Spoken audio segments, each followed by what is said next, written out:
30 самохрани родители од општина Струмица ќе бидат ослободени од надомест за плаќање градинка за нивните деца оваа година. Толку лица се јавиле на јавниот повик за ослободување од плаќање надомест за престој на деца на самохрани родители во градинките Виножито и Детска радост во Струмица.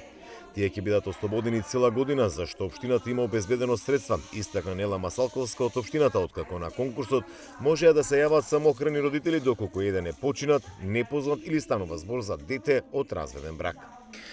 Општина Струмица веќе трета година подред го објавува јавниот повик за ослободување од надомест за престој на деца од самохрани родители, од семејства на самохрани родители, и тоа во двете детски градинки, Детска радост и Виножито.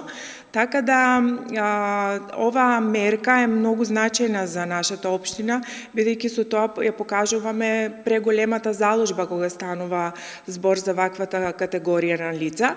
За семејства од самохрани родители ги сметаме децата кои што се од семејства каде што еден од родителите е починат или пак непознат или пак е дете од разведен брак. Ослободувањето од надоместот на градинката важи од 1 јануари 2024 година заклучно 31 декември 2024 година. Минатата година колку родители ја искористија оваа мерка кој што ја понуди општина Струмица? Минатата година имавме 34 пријави, од кои одобрени беа 32 пријави, кои што ги исполнуваа критериумите кои што беа дадени во јавниот повик, а за таа намена беа финансиски потрошени 570.000 денари од буџетот на општина Струмица.